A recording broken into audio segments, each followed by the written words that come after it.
Bonjour les makers, j'espère que vous allez bien. Aujourd'hui est un nouveau jour et dans cette vidéo, nous allons voir comment réceptionner, installer et régler une Rabodego de type DR.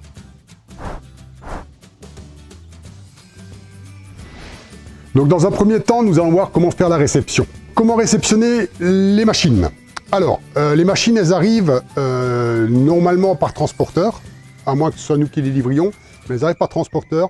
Et lorsqu'elles arrivent par transporteur, il y a toujours, mais toujours, soit l'un, soit l'autre de ces dispositifs dessus. Ça vous permet de voir si la machine a été brusquée durant le transport, ou avec celui-là, si la machine a été renversée durant le transport. Donc ça, c'est très important, c'est une des premières choses à vérifier quand vous recevez la machine. Si l'un ou l'autre, enfin si en fait s'il n'y a aucun autocollant sur la machine, c'est que c'est très suspect parce qu'on met toujours, au départ, on met toujours ces autocollants dessus. Donc là, si les autocollants ne sont pas dessus, la machine est à vérifier, mais vraiment avec, on va dire, précision. Et je vais vous montrer maintenant comment on fait pour ouvrir la caisse. Alors, la caisse, quand la machine elle arrive, la caisse, elle est cerclée. Donc, il y a deux cerclages horizontaux et il y a deux cerclages verticaux. Là, les cerclages verticaux, ils n'y sont plus parce qu'on les a déjà enlevés afin d'accélérer un petit peu la chose. Mais donc, vous coupez les deux cerclages verticaux. Ça permet de remballer la machine au cas où il y aurait quelque chose qui n'est pas normal sur la machine. Donc, on coupe les deux cerclages verticaux. On ouvre avec un tournevis, un gros tournevis ou un pied de biche. On ouvre tout le tour de la machine en bas et ensuite on se met à deux. On prend le cerclage du bas et on lève par-dessus la machine. Bon là il n'y a pas de machine dedans, c'était juste pour vous montrer, hein, mais c'est comme ça qu'on fait. On lève par-dessus la machine, comme ça on déballe la machine de manière à ne pas détruire l'emballage. Après avoir déballé la machine, la chose à faire, c'est de vérifier si elle n'a pas pris de coup durant le transport. Donc les choses principales à faire. Table fermée. Donc on verrouille les tables. Voilà. De l'autre côté, on verrouille aussi. Alors on vérifie que les charnières soient bien à fleur avec les tables. Donc celle-là maintenant là, elle est plus haute. Pourquoi? Bah, tout simplement parce que on y avait touché. Ah, je la remonte. Alors juste pour info, vous verrez que les tables sont marquées. C'est une machine qui a eu un petit souci durant le transport, elle a pris l'eau et donc c'est pour ça qu'elle est revenue et puis on l'a échangée. Les charnières, il faut qu'elles soient bien à fleur avec les tables. Il ne faut pas qu'il y ait de différence de niveau. Il faut que les deux tables soient bien dans l'alignement, l'une de l'autre. Il faut que cette partie-là, qu'elle soit bien droite, pas enfoncée, pas de coups, pas quoi que ce soit. On fait le tour de la machine et on vérifie que la carcasse, qui n'est pas un endroit qui était enfoncé. Bon. Donc une fois qu'on a fait le tour de la caisse, on peut dire au transporteur que tout est OK. Si jamais vous constatez quelque chose, donc il faut faire des réserves caractérisées. Alors qu'est-ce que c'est que des réserves caractérisées? Ben, c'est tout simplement la liste. Il faut lister sur le bon de transport. Il faut lister ce qui est abîmé. Donc, dans ce cas de figure-là, si vous avez un souci sur la machine, ben, vous marquez que la table est abîmée ou que le capot est enfoncé ou peu importe. Il faut marquer tout ce que vous voyez. Après, vous ouvrez aussi, bien sûr, vous ouvrez la machine pour vérifier s'il n'y a rien qui est abîmé à l'intérieur encore. Vérifiez que les blocs là en fonte ne soient pas fissurés. Ça, c'est important aussi parce que ça, souvent, on ne le voit pas, on le voit après. Et donc, il faut tout lister et le cas échéant, faire des photos. Une fois que ça c'est fait, donc lister sur le bon transport, vous faites un courrier recommandé au transporteur. Le cas échéant, vous pouvez l'appeler le transporteur et lui demander si un mail suffit suite aux dégâts. S'il vous dit oui, donc vous faites un mail et vous joignez les photos. S'il vous dit non, vous faites un courrier recommandé et vous joignez les photos. Tout ça, bien entendu, il faut mettre Holzprofi en copie, pour qu'on sache ce qui se passe, pour que on puisse s'occuper de vous assez rapidement. Voilà, donc ça c'est déjà un point sur la réception. Maintenant ce qu'on va faire, donc là le transporteur est parti. Vous installez la machine tout de suite dans la foulée ou plus tard, peu importe. La chose qu'il y a à faire, c'est vérifier les organes internes pour voir s'il n'y a rien qui est dévissé, il n'y a rien qui s'est cassé la figure durant le transport, parce qu'il y a quand même pas mal de milliers de kilomètres entre son point de fabrication et son point d'arrivée. Donc, pour ce faire, je vais tourner la machine.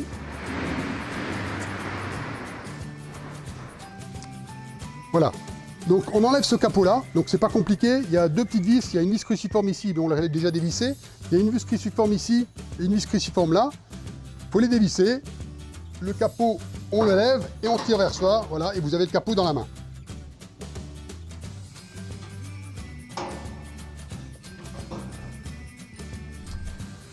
Voilà, quelles sont les choses à vérifier? Alors, première chose, vérifier si la courroie est suffisamment tendue, là c'est le cas. Vérifier si les deux vis, si l'écrou et la vis sont bien serrés. Vérifier que les ressorts soient en place. Il y a deux ressorts, ça c'est le ressort du tendeur de chaîne. Ça c'est le ressort de rappel de la roue de friction. Ensuite, il faut vérifier si la chaîne, si les deux chaînes passent bien sur tous les pignons, correctement, si elles n'ont pas sauté, et si le tendeur de pignon est bien en appui sur la chaîne. Encore une chose, votre volant de friction ici, vous vérifiez, quand vous le débrayez, du moins quand vous embrayez, vous vérifiez qu'il touche bien l'arbre. Et avant de faire ça, il faut dégraisser, enfin déshuiler l'arbre pour ne pas mettre d'huile sur le volant de friction, parce que sinon, quand vous allez vous en servir, ça va patiner après. Donc on vérifie que ça touche bien, là c'est le cas, pas de problème. Et dernière chose, on vérifie que le moteur soit bien fixé, c'est aussi le cas. Bon, donc là tout va bien.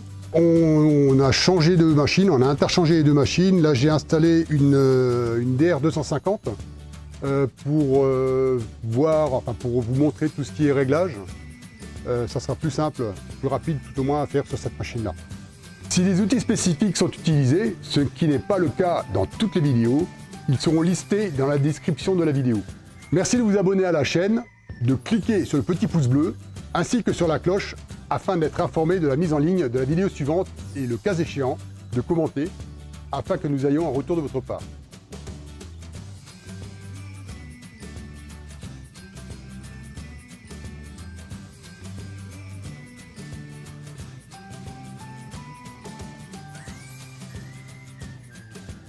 On repère l'aiguille, donc bon là elle est à 0, et celle-là on va d'où c'est qu'elle est aussi, pour savoir si jamais on bouge plus d'1 millimètre. Ça ce sont des dixièmes, enfin, là, 1 dixième, 2 dixièmes, 3 dixièmes, les petites graduations sont des centièmes, et ça ce sont des millimètres. Donc on est à 0, on vient sur le fil de la plaquette, on laisse redescendre et on compte le nombre de tours. Là elle est descendue, donc on cherche le point haut du fil de la plaquette, donc on est descendu de 1, 2 dixièmes plus 6 centièmes. Donc ça veut dire que la table est trop haute de 26 centièmes. Donc 2 dixièmes et 6 centièmes. Voilà. Donc la plaquette, le fil de la plaquette normalement doit être au niveau de la table pour travailler correctement. Il y a une tolérance, donc c'est entre 0, donc au niveau de la table, et plus 0,05, donc 5 centièmes au-dessus de la table. Il ne faut jamais que la plaquette soit en dessous de la table, parce que quand vous allez usiner votre morceau de bois, donc le morceau de bois va être usiné, et le morceau qui va être usiné, après il va taper dans le bout de la table, et vous n'allez pas pouvoir passer par-dessus la table. Si le fil de la plaquette est trop haut, donc plus que 5 centièmes, vous risquez à la sortie, vous risquez d'avoir un talon. Donc quand vous allez passer, pop, vous allez passer, la table, la plaquette va usiner donc plus haut que la référence. Donc à la sortie, vous allez avoir un talon. Et par la suite, si vous usinez plusieurs fois, votre morceau de bois ne sera plus droit. Il va commencer à faire un sifflet. Ça, c'est l'appareil qui est vendu par Rolls Profi. C'est un appareil qui sert de manière occasionnelle, pas comme le mien. Voilà, on l'allume. On cherche le point 0. On calibre à 0. Voilà, et maintenant on va venir sur la plaquette.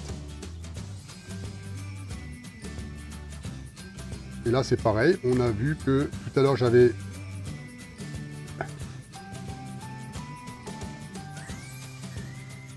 Voilà, là on est à 0,20 à 1 centième près, on a voilà, 0,26, on a exactement la même cote que sur l'appareil que j'avais tout à l'heure, mon appareil pro. Donc on est à moins 0,28 maintenant, 26, 27, bon c'est du plastique donc on va dire on a une tolérance de 2-3 centièmes. Voilà, donc ça fonctionne tout aussi bien et pour faire des mesures occasionnelles, c'est impeccable.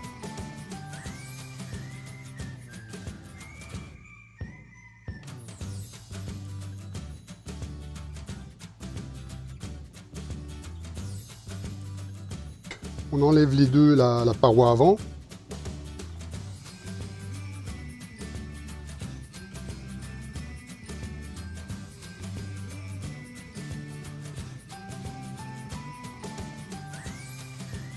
Donc là, il y a deux goupilles, il y a une, deux, trois vis. Ce sont les vis qui vont servir au réglage de la table.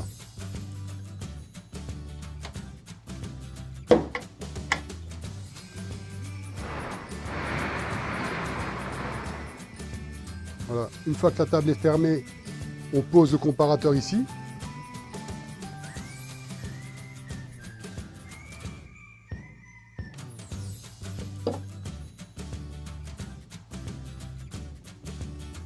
Et on va régler avec les deux vis qui se trouvent là.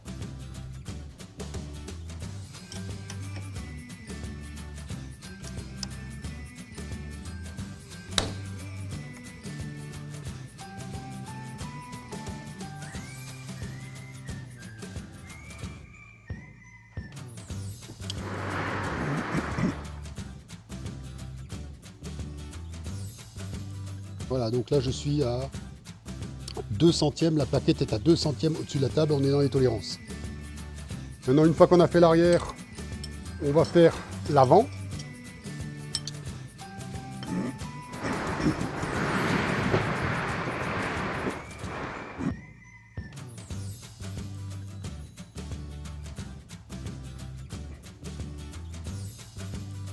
Bah, l'avant c'est bon, il n'y a pas besoin de régler parce qu'on est à 1 centième près, on est bon.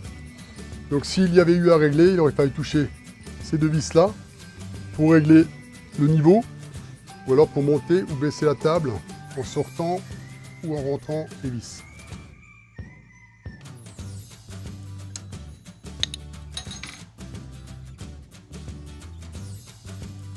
Voilà, là on est exactement comme l'autre côté, on est à 2 centièmes au-dessus. Alors, lors du réglage de ces deux vis là, pour le niveau par rapport à la plaquette, ici il faut vérifier qu'on soit serré pour que la table soit bien plaquée contre. S'il y a beaucoup à reprendre, il faut légèrement desserrer, enfin en fonction dans quel sens si vous devez visser, il faut légèrement desserrer parce que sinon vous allez tirer sur le système de fermeture, de verrouillage. En fait, le système de verrouillage c'est une tête en fait et à l'intérieur là il y a un excentrique qui vient se loger sur la tête et en tournant on va tirer la tête vers le bas. Donc ça c'est possible de le régler aussi en hauteur pour avoir plus ou moins de force de serrage. Mais il faut juste, j'attire juste votre attention sur le fait que si celle-là, s'il faut lever la table, celle-là il faudra les visser. Et dans ce cas de figure-là, il faut soulager un petit peu la pression, le serrage ici, parce que sinon vous allez éclater la tête. Donc on va vérifier la coplanarité des tables. On pose la grande règle sur les tables avec le poids sur celle-là.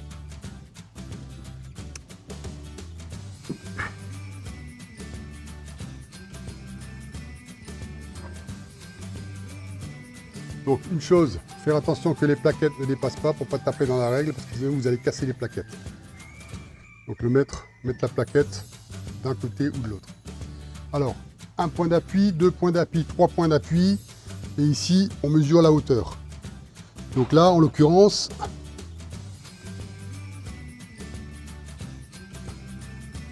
là c'est pas bon. La table, elle touche ici. Et là, elle plonge. Donc ça veut dire que cette table-là, table d'entrée, il faut la relever. Là, c'est pareil. Un point d'appui, 2 points d'appui. Là, il y a du jour et là, on touche. Donc la table, il faut la ramener comme ça. Alors on va commencer par l'arrière. Il faut enlever le capot avec les vis, 1, 2, 3 et de l'autre côté aussi.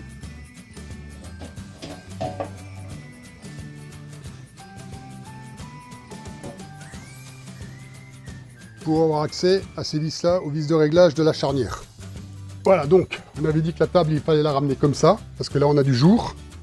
Tout de suite sortir les piges d'épaisseur.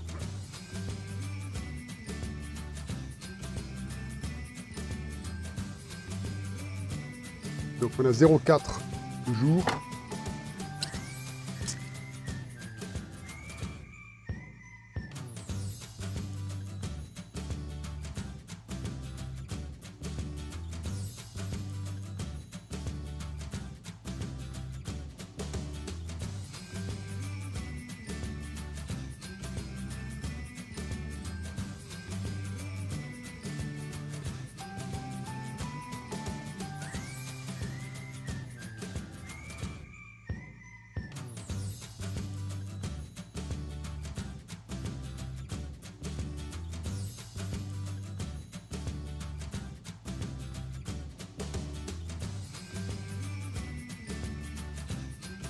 On va toucher à ces deux vis là pour attraper la table.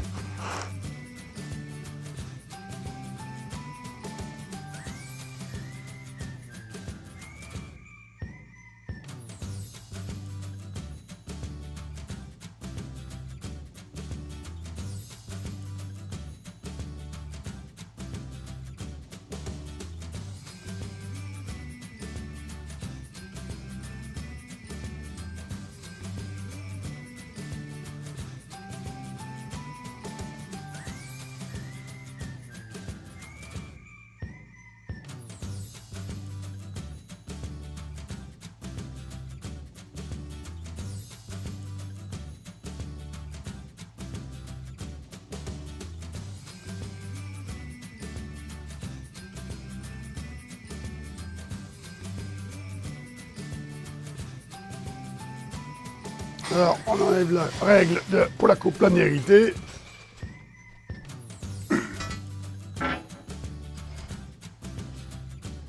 Et là, on fait une dernière chose. On vérifie. On contrôle juste le serrage. Ici et ici, les resserrer. Faut pas que ça bouge, faut pas oublier.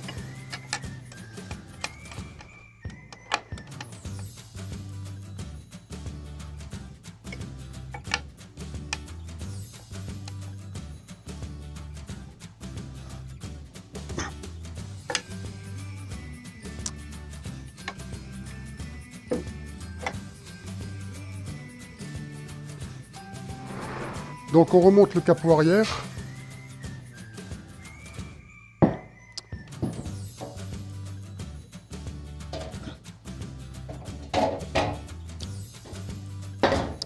Vérifiez que l'écran soit bien enclenché et que les rondelles soient à l'extérieur pour que quand on serre, après les rondelles restent à l'extérieur.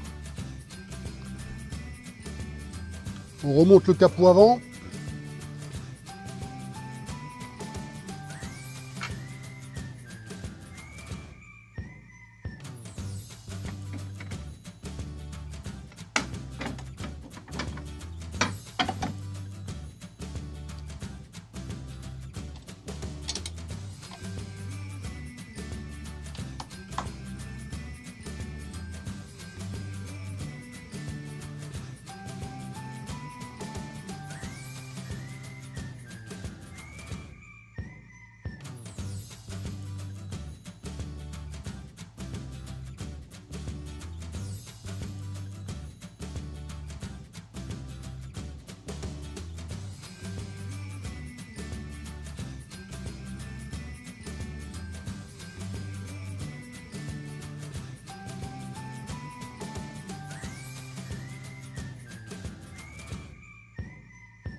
Donc on va assembler, on va monter le support de la queue d'aronde.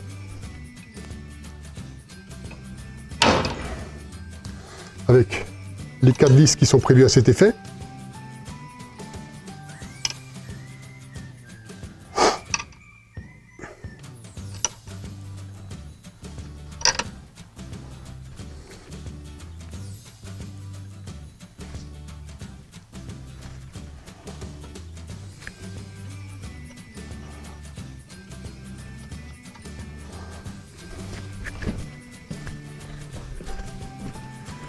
On va les serrer rapidement.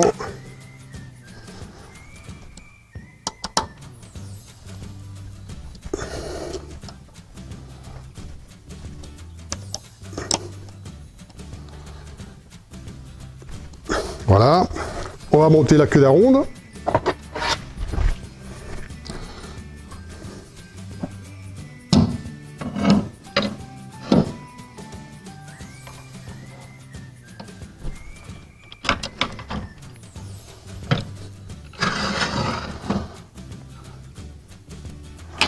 Voilà. Et maintenant, on va monter le guide.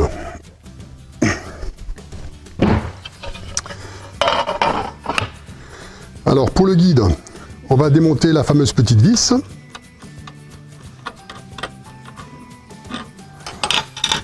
Voilà. Il y a 2 entretoises. Les entretoises, elles ont une particularité. Je ne sais pas si on voit bien. Elles sont usinées à l'intérieur d'un côté et pas de l'autre. Il y a un lamage. Hein. Ça permet à ce que le carré de la vis rentre dedans pour pouvoir serrer tout à l'heure. Donc, on va positionner le guide. Déjà, il faut le mettre dans le bon sens. Voilà. On va positionner le guide. On met la vis, la rondelle avec le lamage côté tête de la vis. On fait passer la vis. L'autre côté, pareil. Voilà, ça permet à ce que le carré de la vis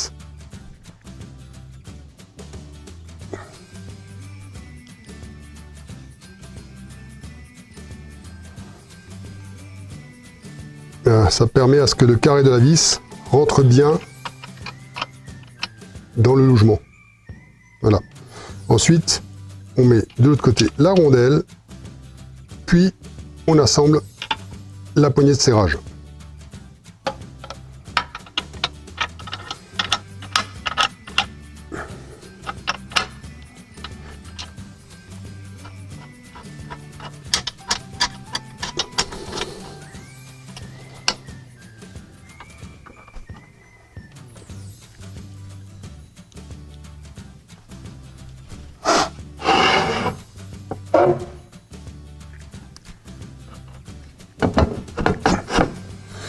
Voilà, l'assemblage est fait.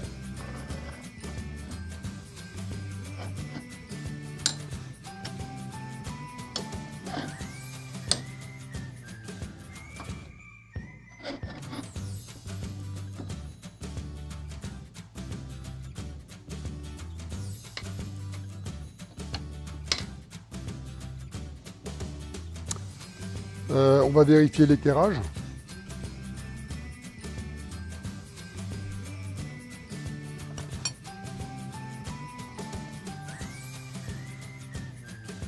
Avec une vraie équerre, pas une équerre de charpentier.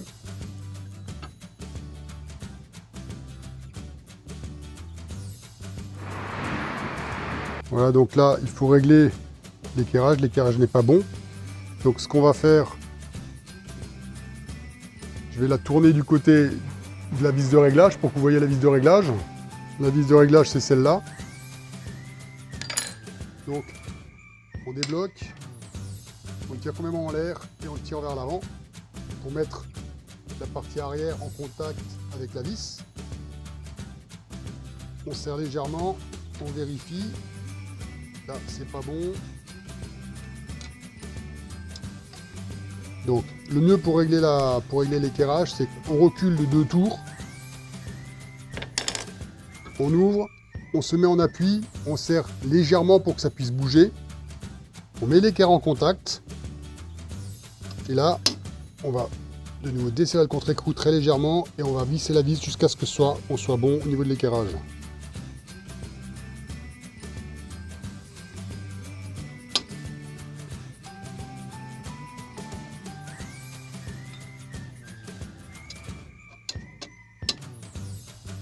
Voilà, et une fois qu'on est bon avec l'éclairage,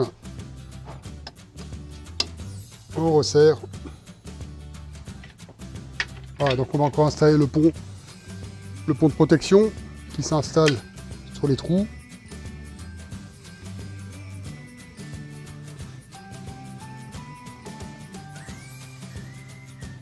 Donc là, il y a 2 vis, pour en enlever une.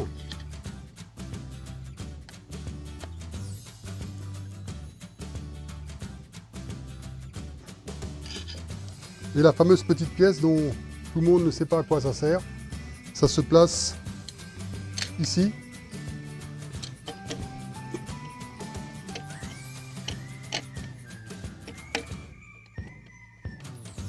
Alors, voilà. Et on remet la petite vis.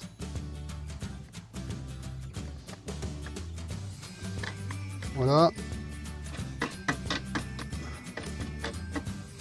Là, vous avez le blocage du pont, ouverture du pont.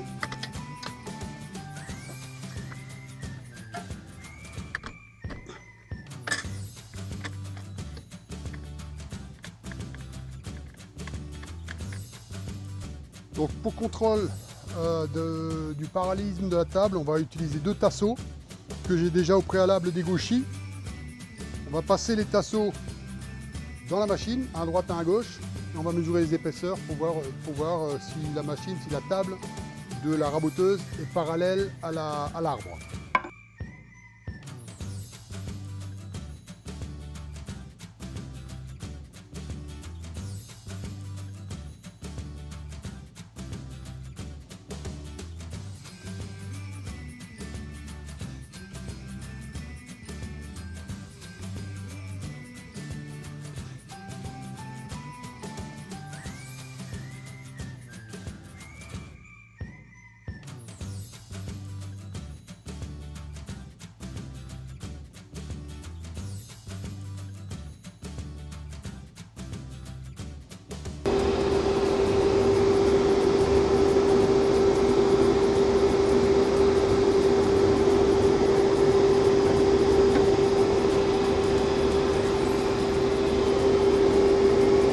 On mesure l'épaisseur.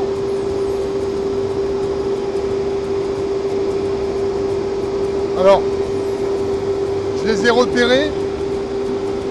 C'est l'intérieur du tasseau. Donc là, je mesure l'extérieur pour être au plus précis.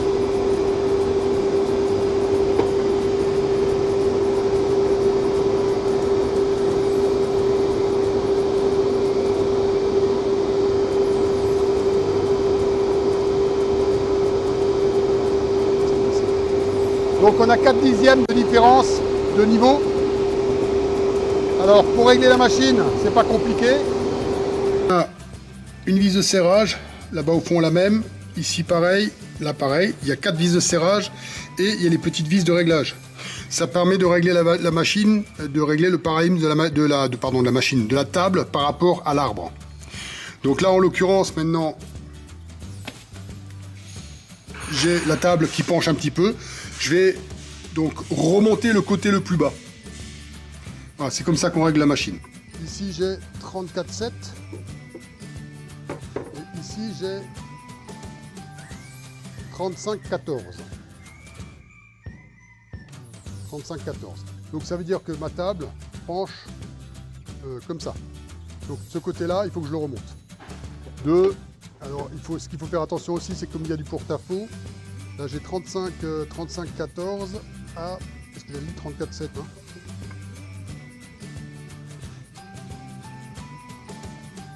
Ouais, 34,7. Donc il y a 4 dixièmes, un peu plus que 4 dixièmes. Donc la tolérance est de 1 dixième. On va relever un petit peu la table, donc il faut une clé Allen de 6 et une clé Allen de 3.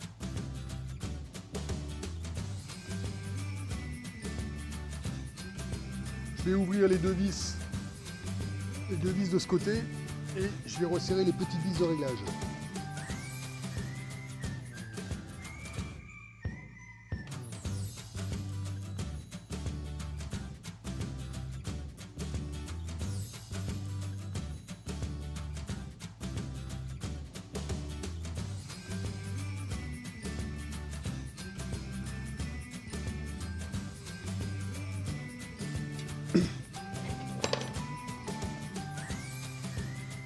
Allez, on essaie encore une fois.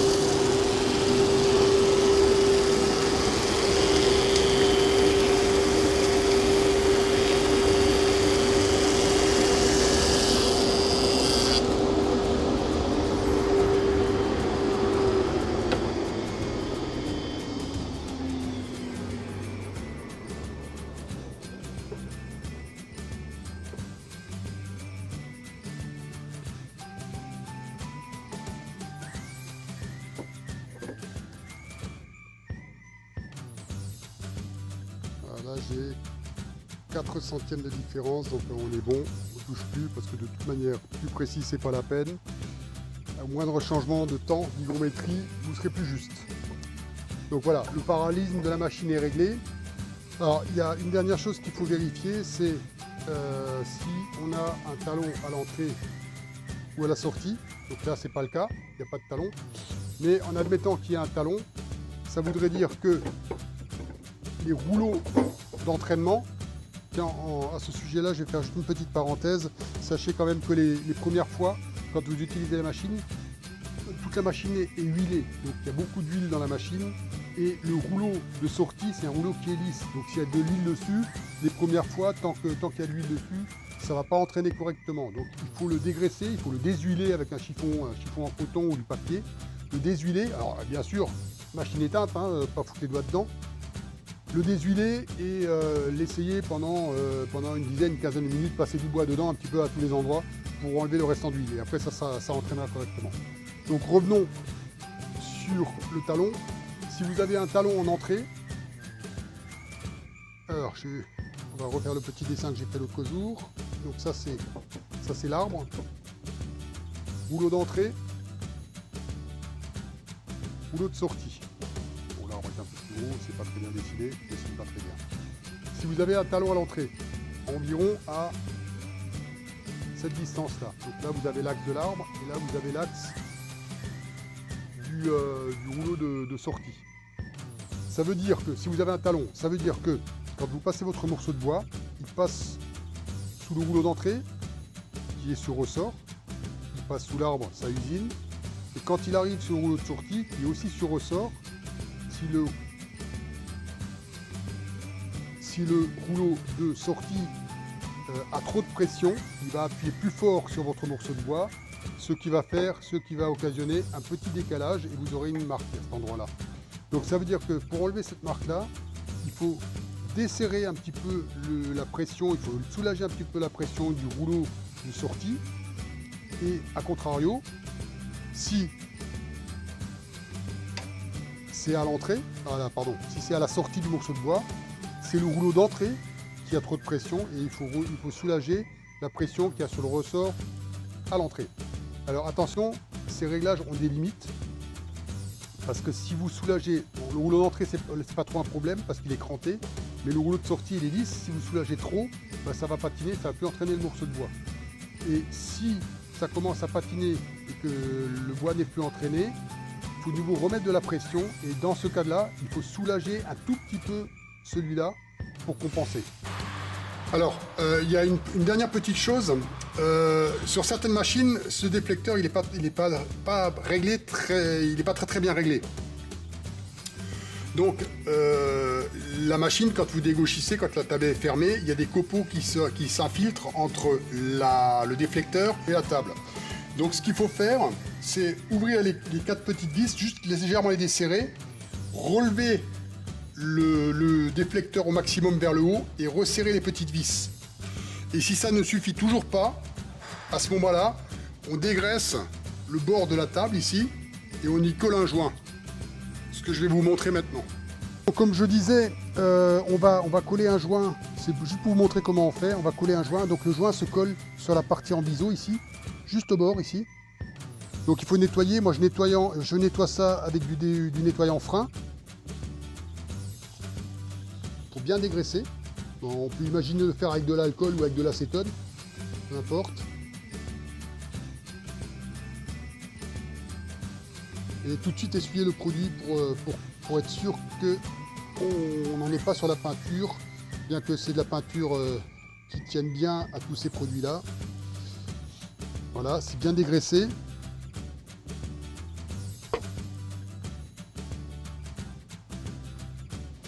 Alors le joint, c'est du joint de fenêtre pour calfeutrer les fenêtres, mais c'est du joint épais, donc celui-là il fait 4 mm, voire 5 mm d'épaisseur. Donc on coupe la longueur qu'il nous faut, dans le bon sens.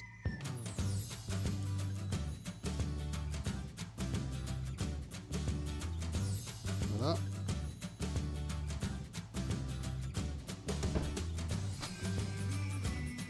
Et maintenant on va venir le coller, l'appliquer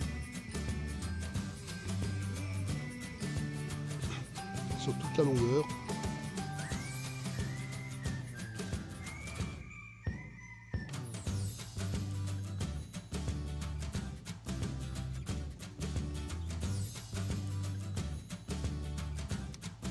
Ce qui fait que maintenant, quand vous allez fermer la table, ça va prendre appui sur la lèvre, sur la petite jupe là en métal.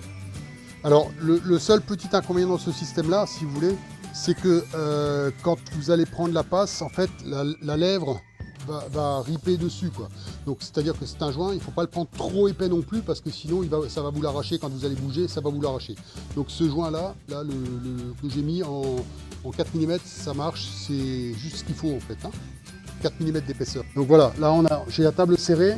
Vous voyez que le joint il touche même pas encore, ça veut dire que la petite lèvre en métal, il faut effectivement la régler, il faut la régler avec les petites vis sur le côté, il faut la remonter de 2-3 mm pour être sûr que la lèvre touche bien et pour que les copeaux ne viennent plus dans la machine. Cela dit, ce problème-là, si vous avez un aspirateur qui aspire vraiment bien, vous l'aurez pas, hein. Il faut vraiment un bon aspirateur. Donc pas un aspirateur à un sac comme on achète dans les premiers prix là, mais un aspirateur qui aspire bien fort, vous n'aurez pas ce souci là. Ici, en plus de l'outillage classique, nous avons utilisé des cales d'épaisseur, un jeu de cales d'épaisseur,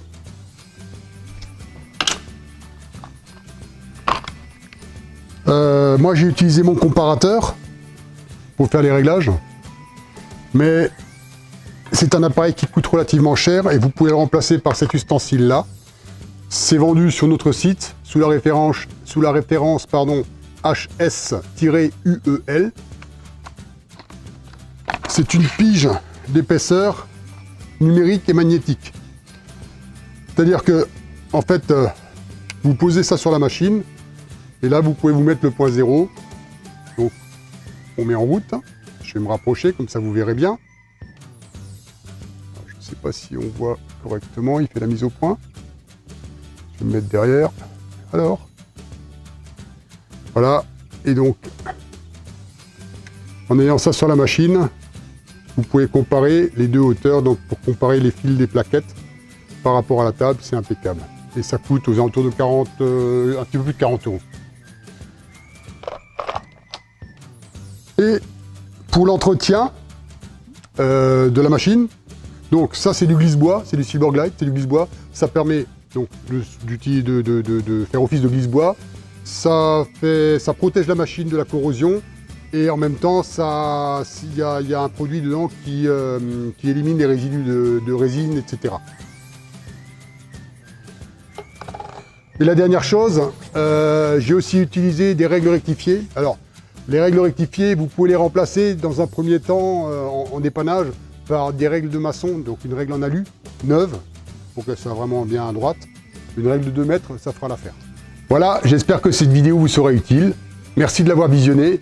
Portez-vous bien et sortez couverts.